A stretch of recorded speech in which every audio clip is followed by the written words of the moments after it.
नमस्कार दोस्तों, आप देख रहे हैं क्लाउन टाइम्स ब्रेकिंग न्यूज की खास खबर। अब खबरें विस्तार से। आज हम बात करेंगे तीनों लोकों से न्यारी धर्म और आध्यात्म की नगरी काशी में अवैध रूप से संचालित हो रहे होटल कारोबार के बारे में बता दें कि जब से वाराणसी के सांसद प्रधानमंत्री मोदी ने श्री काशी विश्वनाथ धाम कॉरिडोर के भव्य दिव्य और अद्भुत स्वरूप को देश को समर्पित किया है, तभी से हर महीने लाखों की संख्या में देश और दुनिया भर के बाबा भोले के भक्तों के आने से यहाँ का पर्यटन उद्योग काफ़ी तेजी से बढ़ गया है। ऐसे में लाखों की संख्या में काशी में आने वाले पर्यटकों के ठहरने के लिए अब शहर के मुख्य बाजार से लेके हर गली कूचे में सैकड़ों की संख्या में अवैध पेइंग गेस्ट हाउस, होटल और लॉज की बाढ़ आ गई है। इन अवैध होटल संचालन के पीछे जहां एक और एडीएम प्रोटोकॉल के यहां से लाइसेंस लेने का नियम और कायदा काफ़ी पेचीदा है, वहीं पर्यटन विभाग से सामान्य वर्ग के लोगों के लिए सूबे की योगी सरकार के द्वारा पेइंग गेस्ट हाउस का लाइसेंस देने का आदेश भी अब काफ़ी कठिन हो चुका है, क्योंकि इसमें भी शासन के आदेश के बिना वाराणसी विकास प्राधिकरण की दखलंदाजी बढ़ गई है। ऐसे में प्रधानमंत्री मोदी के संसदीय क्षेत्र बनारस में होटल और पेइंग गेस्ट हाउस का लाइसेंस जारी करने के लिए दलालों की फौज सक्रिय हो चुकी है। ये हम नहीं कह रहे हैं, बल्कि पिछले दिनों गदौलिया क्षेत्र में अवैध रूप से संचालित होने वाले होटल के खिलाफ कार्रवाई के जद में एक प्रमुख होटल संचालक जब फंस गया तो उसके सामने एक कथित दलाल प्रकट हुआ, जिसने होटल संचालक से लाइसेंस के लिए 10 लाख का सौदा करना चाहा, लेकिन कामयाब नहीं हुआ। क्लाउन टाइम्स इस बात की पुष्टि नहीं करता, फिर भी अगर ऐसी बात चर्चा में है तो इसके लिए योगी सरकार में प्रशासन को सतर्क रहने की जरूरत है।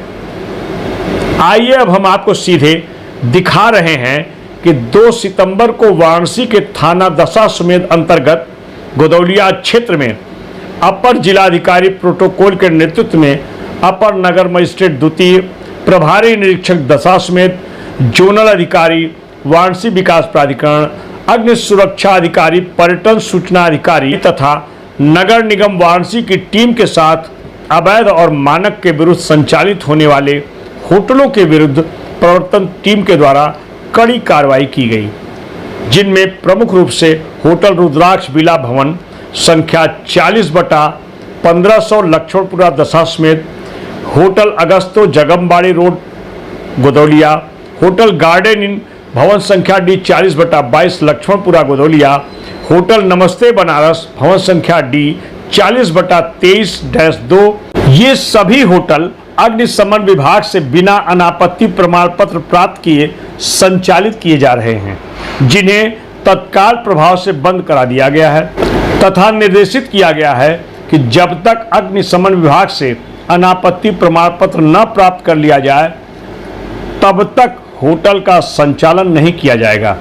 इसके अलावा होटल मंगल मारुति गदौलिया चौराहा Lakshmanpura Dashashwamedh, hotel the Banaras Jangambari road Godowlia, hotel MK ground भवन संख्या डी 40/18 लक्ष्मणपुरा गदौलिया बिना पंजीकरण एवं अग्निशमन विभाग से अनापत्ति प्रमाण पत्र प्राप्त किए ही धड़ल्ले से संचालित किए जा रहे हैं।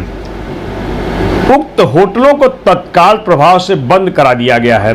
साथ ही होटल प्रबंधक को अधिकारियों के द्वारा निर्देशित किया गया है कि वे अपनी सभी बुकिंग कैंसिल करके बिना सराय एक्ट में पंजीकरण एवं अग्निशमन विभाग से अनापत्ति प्रमाण पत्र प्राप्त किए होटल का संचालन न करें। इस बारे में अपर जिलाधिकारी प्रोटोकॉल के द्वारा प्रभारी निरीक्षक दशाश्वमेध को उक्त होटलों पर संबंधित हल्का दरोगा के माध्यम से निगरानी रखने तथा विकास प्राधिकरण को विधिक कार्रवाई प्रारंभ करने हेतु निर्देशित भी किया गया। इतना ही नहीं, होटल प्रबंधन को निर्देशित किया गया कि यदि उनके द्वारा 3 सितंबर 2024 से बुकिंग की जाएगी तो उनके विरुद्ध कड़ी दंडात्मक कार्रवाई की जाएगी। इसके अलावा शहर के अन्य इलाकों में भी अवैध रूप से संचालित होने वाले होटलों के खिलाफ कार्रवाई की गई है। होटल संचालकों के खिलाफ प्रशासन की कार्रवाई के बाद क्लाउन टाइम्स ने बनारस स्वर्ण कला केंद्र व होटल द बनारस के मालिक अर्पित जायसवाल से बात किया तो उन्होंने कैमरे के पीछे तो जो भी बताया उसे हम साझा नहीं कर सकते, लेकिन पिछले 1 साल से संचालित हो रहे इस होटल में अगर सब कुछ ठीक ठाक रहा होगा तभी तो इसे गोदलिया जैसे एरिया में बिना किसी रोक टोक के संचालन करने की खुली छूट मिल रही थी। होटल संचालक अर्पित जायसवाल की माने तो उन्होंने पिछले लगभग 6 महीने से अपने होटल के लाइसेंस के लिए एडीएम प्रोटोकॉल और अग्निशमन अधिकारी के यहाँ आवेदन किया है, लेकिन उन्हें अब तक निराशा ही हाथ लगी है। अर्पित एक व्यापारी हैं, लिहाजा खुलकर कुछ भी नहीं बोल सकते। फिर भी सुनिए क्या कह रहे हैं दी बनारस के संचालक अर्पित जायसवाल। नमस्कार दोस्तों, आप देख रहे हैं क्लाउन टाइम्स ब्रेकिंग न्यूज की खास खबर। इस वक्त हमारे साथ हैं दी बनारस होटल के मालिक अर्पित जायसवाल जी। अर्पित जी के होटल में एडीएम प्रोटोकॉल, विकास प्राधिकरण, पुलिस तंत्र के लोगों ने मिलकर एक जांच पड़ताल किया और उनका कहना कि इनका होटल सही तरीके से संचालित नहीं हो रहा है।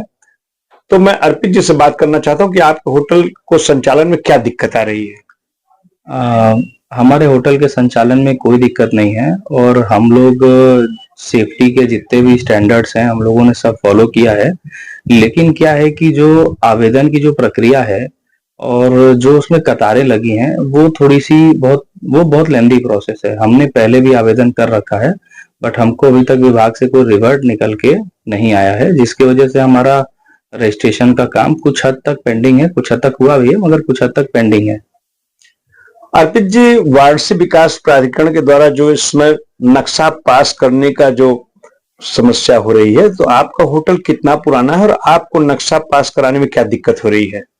हमारा होटल सन 1970 का है और जब अपना विकास प्राधिकरण नहीं था उसके पहले का हमारा होटल है। तो बाकी हमने अप्लाई कर रखा है, लेकिन क्या है कि थोड़ा सा कह सकते हैं कि कतारें ज्यादा हैं विभाग में, जिसकी वजह से अभी तक हमारी प्रक्रिया पूरी नहीं हो पाई है। अर्पित जी, प्रधानमंत्री मोदी का संसदीय क्षेत्र बनारस है। केंद्र की मोदी और सूबे की योगी सरकार का ये दावा है कि जीरो टॉलरेंस यानी भ्रष्टाचार मुक्त प्रदेश की बात की जा रही है। हम ये आपसे जानना चाहेंगे कि आपके होटल संचालन में और लाइसेंस लेने की प्रक्रिया में भ्रष्टाचार कहां तक हावी है? सर देखिए, अगर देखा जाए तो भ्रष्टाचार इंसान की कमजोरी है। जो इंसान खुद को कमजोर और असहाय समझता है, भ्रष्टाचार वहीं जन्म लेता है। तो सर हम लोग के हम में से किसी को भी अपने आप को कमजोर नहीं समझना चाहिए। हम आज के डिजिटल इंडिया में हम लोग हैं और इस डिजिटल इंडिया के समय में अगर कोई भी आदमी जागरूक है तो मेरे ख्याल से उसको भ्रष्टाचार का शिकार तो हो ही नहीं सकता वो। और बाकी हम लोग भी खुद से कोशिश करते हैं कि इस तरीके के लोगों से दूरी बना के रखी जाए। लगभग कितने दिन से आपने अप्लाई किया होटल लाइसेंस के लिए? हमने लगभग 6 महीने से अप्लाई किया है। 6 महीने तक अभी तक आपको लाइसेंस नहीं मिला है। इस प्रक्रिया को आप किस रूप में देख रहे हैं और योगी सरकार से क्या मांग करते हैं?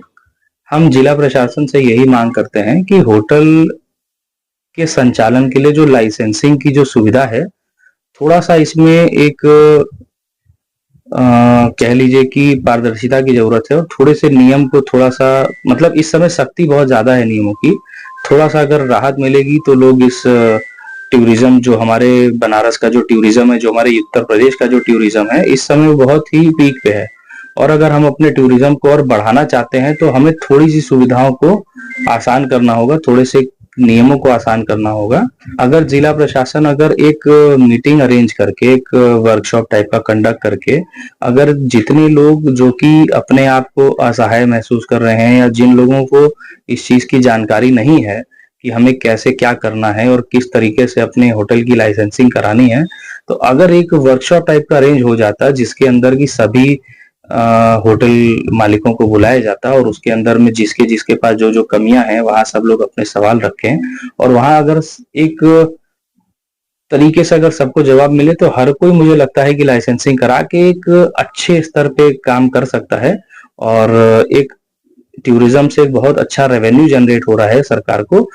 जो कि और भी बढ़ाया जा सकता है। लेकिन अगर ये प्रक्रिया आसान हो जाएगी तो 100% है कि रेवेन्यू सरकार की कितनी बढ़ेगी वो तो मैं नहीं कह सकता, लेकिन हाँ बहुत वृद्धि होगी इसके अंदर। तो ये रहे अर्पित जायसवाल जी, जिन्होंने दो टूक शब्दों में बताया कि होटल के लाइसेंसिंग की जो प्रक्रिया है वो थोड़ी आसान होनी चाहिए, तब जाकर के सही तरीके से होटल गेस्ट हाउस का संचालन संभव हो सकता है। वरना ये जो बेरोजगारी का युग है, इसमें कम पूंजी के लोग जहां परेशान हो रहे हैं, वहां अर्पित जी जैसे लोग भी परेशान हो रहे हैं। अब हम आपसे लक्ष्मणपुरा गोदौलिया के होटल संचालक मुन्नू यादव के होटल एम के ग्रांट की बात करें तो यह 5 मंजिला होटल वर्ष 2023 में वाराणसी विकास प्राधिकरण से बिना मानचित्र स्वीकृत कराए किसके इशारे पर अवैध रूप से बनकर तैयार हो गया और अब तो यहाँ अवैध होटल भी चलने लगा है। यहाँ गौर करने वाली बात है कि थाने से चंद कदम की दूरी पर जब यह अवैध होटल बीडीए के जिम्मेदार अधिकारियों के बिना अनुमति के कैसे बनकर तैयार हो गया और यहाँ आलीशान होटल का संचालन भी शुरू हो गया, ऐसे में यह यक्ष प्रश्न उठता है कि बिना सुविधा शुल्क के किसी भी कीमत पर कोई होटल संचालक बिना लाइसेंस के अवैध होटल कैसे चला सकता है, यह जांच का विषय है। सोचिए, अगर इस होटल संचालक को अवैध निर्माण करने से पहले बीडीए के क्षेत्रीय जिम्मेदार अधिकारी रोककर उन्हें मानचित्र स्वीकृत कराकर निर्माण करने के लिए प्रेरित करते तो आज ऐसी नौबत नहीं आती। अब अगर 1 वर्ष बाद बीडीए के द्वारा ध्वस्तीकरण की कार्रवाई की जाती है तो इससे जहां एक ओर होटल संचालक को भारी नुकसान उठाना पड़ेगा, वहीं दूसरी ओर भाजपा के लिए देवतुल्य व्यापारियों में गहरी नाराजगी हो जाएगी। होटल संचालकों के खिलाफ प्रशासन की कार्रवाई को लेकर क्लाउन टाइम्स ने सूबे की योगी सरकार के पर्यटन मंत्री राजवीर सिंह, वाराणसी के मेयर अशोक तिवारी, मंत्री डॉक्टर दयाशंकर मिश्र दयालु और व्यापारी नेता राकेश जैन से उनका पक्ष जानने का प्रयास किया तो सभी का 2 टूक शब्दों में कहना था कि होटल संचालकों का नुकसान नहीं होगा, बल्कि उन्हें नियमित करने में प्रशासन पूरी मदद करेगा। देखिए क्या कह रहे हैं जनप्रतिनिधि और व्यापारी नेता। मंत्री जी, अभी आपने पर्यटन की बात की, पर्यटन के चलते उद्योग जगत पूरा बढ़ रहा है, होटल इंडस्ट्री बढ़ रही है। होटलों पे जांच के नाम पर जो 50-50 साल पुराने होटल हैं उन पर अब नकेल कसी जा रही है। आपका पर्यटन विभाग जो है लाइसेंस देने में इतना परेशान कर रहा है, उसके बाद जाइए तो 0 टॉलरेंस के बाद 10-10 लाख रुपए घूस मांगा जा रहा है। और पूरी सवाल हो जाने दीजिए, आपके होम स्टे के लिए यहाँ के टूरिज्म विभाग को अधिकृत किया गया था, उसमें भी बीडीए घुसा दिया गया। अगर शहर में सबसे भ्रष्ट कोई डिपार्टमेंट होगा तो बीडीए और आरटीओ होगा। आरटीओ और बीडीए का जब इसमें नियम ने उसमें घुसाया क्यों जा रहा है पर्यटन विभाग में? देखिए, जैसा कि आपको एक चीज संज्ञान में ला दूं कि उत्तर प्रदेश में दूसरी बार आदरणीय योगी जी की सरकार बनने के बाद जब मुझे उत्तर प्रदेश के पर्यटन विभाग का दायित्व मिला, उसके बाद ही हम लोगों ने तय किया कि पूरे देश के विभिन्न राज्यों में जहां सबसे ज्यादा पर्यटकों की आवक है और संसाधन सुविधाओं के लिए ज्यादा जाते हैं, मध्य प्रदेश हो, राजस्थान हो, साउथ के कुछ स्टेट हो, उन सब पर टीम भेज करके हमने उनकी नीतियों को, जहां जहां पर्यटन नीति लागू थी, उनका सर्वेक्षण कराया और सारे स्टेट का सर्वेक्षण करा के, उनका पर्यवेक्षण करा के, उनकी अच्छी अच्छी चीजें एब्जर्व करते हुए, अपनी समाहित करते हुए नई पर्यटन नीति 2022 दिसंबर में हम लोगों ने उत्तर प्रदेश के मंत्रिमंडल से, मंत्रि परिषद से स्वीकृत करा करके, कैबिनेट से पास करा करके लागू करने का काम किया।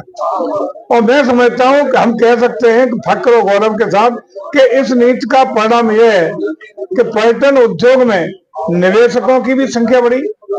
ग्लोबल इन्वेस्टर समिट हुआ तो सबसे ज्यादा निवेश प्रस्ताव में विभिन्न निवेशकों के न सिर्फ देश के बल्कि विदेशों के प्राप्त हुए। आज पर्यटन नीति उत्तर प्रदेश की जो है उसके अंतर्गत हम लोग जो भी यहाँ होम स्टे से लेके 5 स्टार तक में जो इन्वेस्ट करना चाहते हैं उन्हें हम 25% सब्सिडी सामान्य तौर पे, और कोई भी उसका निवेशक यदि महिला है या अनुसूचित जाति और अनुसूचित जनजाति का है तो 30% उसे हम सब्सिडी देने का काम कर रहे हैं। तमाम तरह के इंसेंटिव्स देने का काम कर रहे हैं, तमाम संसाधन सुविधाएं देने का काम कर रहे हैं और लाल फीताशाही को भी हटाने का काम कर रहे हैं। ये काम करने का ही परिणाम है कि आज 5 स्टार होटल से लेके होम स्टे तक के विभिन्न प्रस्ताव जहां जहां हमारे पर्यटन स्थल हैं, बनारस हो, अयोध्या हो, आगरा में, ये नहीं कुछ छोटे छोटे टाउन तक चली जाए, लंबी फहरिस्त है, वहां तक तमाम निवेशक निवेश के प्रस्ताव लेके हमारे सामने आ रहे हैं और तमाम आज आप देखेंगे तो 5 स्टार होटल भी बन रहे हैं, हमारे 5 कमरे के गांव तक आबाद कर रहे हैं। पूरे प्रदेश में 211 गांव को हमने विलेज टूरिज्म के रूप में चिन्हित करके वहां भी होम स्टे के लिए व्यवस्था की है। तमाम प्रकार के इन्हीं सब योजनाओं का परिणाम है कि इस पिछले साल दिसंबर तक जहां एक और 2016-17 में उत्तर प्रदेश में 16 करोड़ पर्यटकों की आवक थी, 2023 में वही बढ़कर के 48 करोड़ से ऊपर हुई है। 3 गुना से ज्यादा उत्तर प्रदेश में पर्यटक आदरणीय मोदी जी के कार्यकाल में उत्तर प्रदेश में बढ़े। और यही नहीं हम कर रहे, हम तो जो पुराने किले थे, जो हमारी पुराने किले हों, पुरानी जागीरें हों, पुराने बावलियां हों, उनको डेवलप करके निवेशकों को PPP पे आकर्षित करके उन्हें भी राजस्थान की तर्ज पर पर्यटकों के लिए खोलने का काम कर रहे हैं। हम इसका परिणाम बहुत अच्छा है। जहां तक आपने बनारस की बात की है, हम अगर कोई भी निवेश, जहां आपने कहा 10-10 लाख रुपया की रिश्वत मांगी जा रही है, बहुत सारे लोग छोड़ दो, एक व्यक्ति ऐसा लाइए जो पर्टिकुलर शिकायत करे। मैं सीधा सवाल का सीधा जवाब चाहता हूं, वीडियो को इन्वॉल्व क्यों किया गया आपके? आपकी बात करो, हाँ बताइए। आपकी बात पे आ रहा हूं मैं।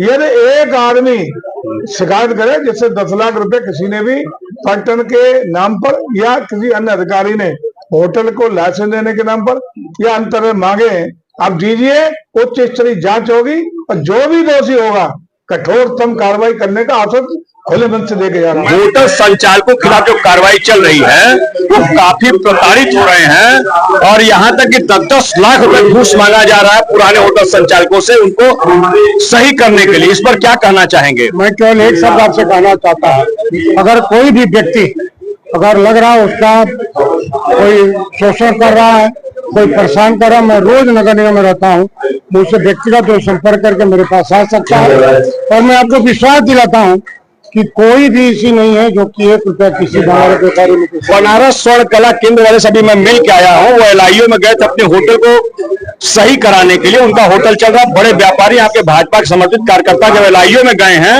LIO में दलाल बैठा था, बोला कृष्णा नाम का व्यक्ति, इसको 10 लाख रुपया दीजिए, आपका होटल सही कर दिया जाएगा। इस ढंग का शोषण आप कल जितने होटल के खिलाफ कार्रवाई हुई है सबके दलाल बैठे हैं। पुराने होटल वाले ने उनको क्यों परेशान किया जा रहा है? एक शब्द आपसे कहना चाहता हूँ, मैं आपको भी आमंत्रित करता हूँ, किसी भी एक व्यक्ति को लेकर आइए, अगर कोई भी कर्मचारी अगर किसी हमारे व्यापारी मित्र काशी की जनता को परेशान करेगा तो उसको शासन दंडित करेगा, इतना मैं आपको विश्वास दिलाता हूं। नहीं, मगर लाइसेंस में इतनी प्रक्रिया इतनी कठिन कर दी जा रही है, होटल संचालक तो परेशान है। कल की स्थिति देखिए ना, आपको बता रहा हूँ, मैं रोज नगर निगम बैठता हूँ, मेरे पास आज तक एक भी कोई व्यक्ति नहीं आया कि ये समस्या है, और आपके पास जब समस्या आती है तभी उसका समाधान करते हैं। मैं आपके चैनल के माध्यम से अपने व्यापारी मित्रों को आमंत्रित करता हूँ कि वो आए और मुझे जो भी समस्या हो, कम से कम अपना मित्र और भाई समझते हुए मेरे पास आए, जहां तक संभव होगा उसको समस्या का हम समाधान करेंगे। अभी आपने होटल इंडस्ट्री की बात की है, आप कल देखें पूरा गोदौलिया क्षेत्र के सारे होटल संचालकों को पूरा लाव लश्कर के साथ परेशान किया गया। अब उनके साथ उगाही का कारोबार 10 लाख रुपए लाइसेंस के लिए मांगा जा रहा है। बाकायदे LIO ऑफिस में अगर बनारस स्वर्ण कला केंद्र के लोग गए थे, बोला ये कृष्णा दलाल 10 लाख रुपए दे तब होटल का लाइसेंस मिलेगा। इस ढंग का भ्रष्टाचार जो हो रहा है व्यापारियों के सामने का, एक भी होटल संचालक सुखी नहीं है। बताइए इस बारे में क्या कहना चाहेंगे? देखिए, अगर इस तरह की कोई शिकायत होगी तो प्रशासन संज्ञान लेगा। हम लोग भी इस पे लगातार निगाह रखते हैं। धन उगाही का केंद्र काशी को हम लोग नहीं बनने देंगे। मंत्री जी सवाल समझिए, पहले सवाल ये है कि होटल पहले से चल रहे हैं, लाइसेंस की प्रक्रिया इतनी कठिन कर दी गई है, उस पर विकास प्राधिकरण घुस गया है और अब वो नक्शा मांग रहे हैं, जबकि इतने पुराने किसी का 50 साल पुराने मकान, किसी के 60 साल पुराने हैं। इस इंडस्ट्री को डैमेज करने की पूरी कोशिश हो रही है, संगठित रूप से बताएं इस बारे में। देखिए, जो पुराना है, जो चल रहा है वर्षों से, किसी के साथ कोई छेड़छाड़ नहीं, लेकिन अब हर घर में होटल बन रहा है धीरे धीरे। तो नक्शा एक प्राथमिकता है। पुराने मकान उनके हैं, पुराने मकान है तो उन सबको रेगुलराइज करेंगे। बहुत सारी चीजें हमने आपसे कहा, एक बार फिर से इस शहर को व्यवस्थित करने की जरूरत पड़ रही है। फिर से इस शहर को एक नई पहचान देने के लिए, नई चीजों को, जैसे गली गली जैसे कुछ भी खुल जाए, कल को कोई दुर्घटना होती तो पता लगता है कि उसका लाइसेंस नहीं है, फिर पूरा सिस्टम दोषी माना जाता है।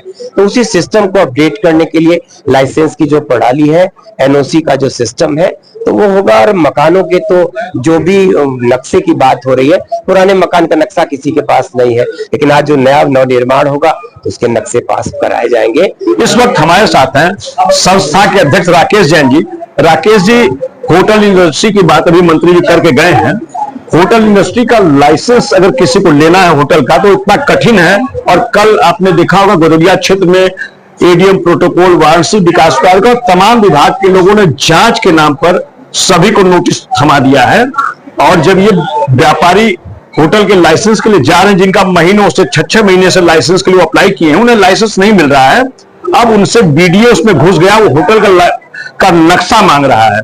क्या कहना चाहेंगे इस ढंग के जो शोषण हो रहे हैं? देखिए अशोक भैया, जैसा कि विदित है, मैं बड़ा स्पष्ट वक्ता हूं। अब बिना लाग लपेट के व्यापारी हित के लिए संघर्ष करता हूं, उनकी बात करता हूं। आज के कठिन दौर में अगर लोग अपने घरों में होटल बना के रोजगार कर रहे हैं तो सरकार को ये सोचना चाहिए कि बिना मेरे एफर्ट्स के सामने वाले ने अपने लिए रोजगार पैदा कर लिया। अतः हमारे माननीय मुख्यमंत्री जी ने भी कहा है कि किसी भी गरीब का मकान न तोड़ा जाए। तो अगर वो गरीब अपने मकान में 4 कमरा, 6 कमरा, 8 कमरे का होटल खोला हुआ है, उससे वो अपने रोजगार को चला रहा है, बहुत दिन से चला रहा है, तो ऐसे टाइम में मेरे को लगता है उस मकान को तोड़ने का कोई हक नहीं है। किसी को भी उसके रोजगार से बेदखल नहीं करना चाहिए। एक जो लाइसेंस की प्रक्रिया इतनी कठिन, उसके लिए क्या मांग करने, उसके लिए व्यापारियों को कहना कैंप लगा के उन्हें बल्क में लाइसेंस दिया जाए, इस बारे में आप क्या कहना चाहेंगे? देखिए, सच्चाई ये है कि एक काउंटर पे लाइसेंस प्रक्रिया होना चाहिए, एक क्लिक पे सारे विभागों को एनओसी अपनी देनी चाहिए, ताकि मोदी जी के क्षेत्र में या पूरे हिंदुस्तान में जो व्यक्ति रोजगार चाहता है उसको एक क्लिक में, एक पटल पर बड़े सरल ढंग से उसको रोजगार मिल सके, और जिस चीज के लिए वो अपने आवेदन कर रहा है उसका समस्या का निदान हो सके। बीडीए के द्वारा जो अवैध निर्माण के नाम पर, जैसे 3 मंजिल किसी का बन गया, 4 मंजिल बन गया, जब अवैध निर्माण हो रहा उस समय बीडीए के लोग उसे रोक नहीं रहे। जब निर्माण बन जाए उसके बाद उसको गिराने की बात की जाए, इसको किस रूप में, इस पे भ्रष्टाचार आपको नजर नहीं आ रहा है? देखिए, अगर बीडीए ने अवैध निर्माण को नहीं रोका है, अगर वो अवैध निर्माण बन गया है और अगर वो कमर्शियल ना होकर रेजिडेंशियल है, तो कतई बीडीए को उस पर अपनी टेढ़ी नजर नहीं रखनी चाहिए, क्योंकि आज लोगों को रहने की जगह नहीं है। बड़े मुश्किल से वो अपने परिवार के लिए जगह बनाते हैं। मान लीजिए 4 भाइयों का घर है, पहले माँ बाप थे, भाई छोटे छोटे थे, अब 4 भाइयों का घर बढ़ गया, नीचे निश्चित है कि ऊपर की मंजिलें भी बढ़ेंगी। तो ऐसे टाइम में कहीं न कहीं न्यायिक प्रक्रिया सरल होनी चाहिए, उसका शोषण नहीं होना चाहिए। रही बीडीए की बात, तो मुझे कहने में कोई शक नहीं कि बीडीए में अधिकतर लोग भ्रष्ट हैं। इस पर सरकार को सोचना चाहिए, और जो भ्रष्ट अधिकारी है, जैसा कि व्यापार मंडल की मांग है कि आप अगर 5 व्यापारियों क्या छापा मारते हैं तो 5 अधिकारियों क्या भी छापा मारिए। व्यापार मंडल बात करता है कि 5 व्यापारी तो 5 अधिकारी। व्यापारी तो मेहनत करके पैसा कमाता है, हो सकता है थोड़ा सा इनकम टैक्स में बचा लेता हो, और ये अधिकारी तो ये भ्रष्टाचार की कमाई खाती है। तो सीधी सी बात है कि अगर 5 अधिकारी तो 5 व्यापारी, अधिकारियों की आप पहले छापा मारिए, ये व्यापार मंडल की मांग है। आज स्थापना दिवस पर आप शहर के होटल संचालकों और उन भवन स्वामियों को क्या संदेश देना चाहेंगे जिनके भवन को तोड़ने के लिए बीडीए की तलवार लटकी हुई है? देखिए, मैं लोगों से अपील करूंगा कि भैया वो अवैध निर्माण न करें। जैसा कि आप देख रहे हैं बुलडोजर चल सकता है, तो ऐसे टाइम में आप कोई भी अवैध कार्य न करें।